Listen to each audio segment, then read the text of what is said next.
আসলে এই সামান্য কিছু ছবি দিয়ে বেগম খালেদা জিয়ার লড়াই, তার সংগ্রাম, তার যে ত্যাগ, সেই জায়গা আমরা দেখাইতে পারবো না। এখনকার তরুণরা কিন্তু আপনি জানেন যে তরুণরা সবসময়ই আধিপত্যবাদের বিরুদ্ধে থাকে।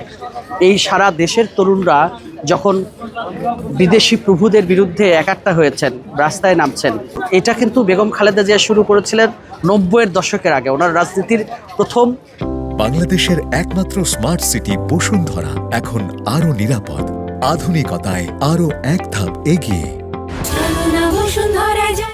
পদক্ষেপই ছিলেন এই পরাধীনতার জিনজির ভেঙে ফেলা, আধিপত্যবাদের বিরুদ্ধে অটল থাকা, বাংলাদেশ জাতীয়তাবাদীর প্রশ্নে অটুট থাকা, বাংলাদেশের অস্তিত্বের প্রশ্নে আপোষহীন থাকা।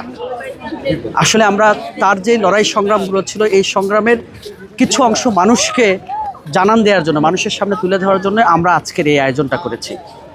মানে 90-এর দিকে যখন বাংলাদেশ স্বৈরাচার বিরোধী আন্দোলনে যখন সারা বাংলাদেশ উত্তাল, এটার নেতৃত্ব দিচ্ছিলেন বেগম খালেদা জিয়া, সেখানে তার একটা বক্তব্য ছিল এবং এই বক্তব্যের উপরে উনি সারা জীবন অটল ছিলেন। সে বক্তব্য ছিল, ওদের হাতে গোলামির জিনজির, আমাদের হাতে স্বাধীনতার পতাকা।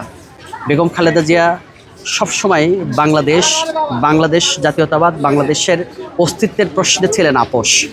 সেই জায়গা থেকে উনি সবসময় আধিপত্যবাদের বিরুদ্ধে লড়াই করে গেছেন। তার জীবনটা কিন্তু একটা লড়াই সংগ্রামের মহাকাব্য বলা চলে। আমরা মাত্র লড়াই সংগ্রামের মহাকাব্যের ক্ষুদ্রতম একটা অধ্যায়, ক্ষুদ্রতম কিছু অংশগুলোকে আমরা এখানে তুলে ধরতে পেরেছি।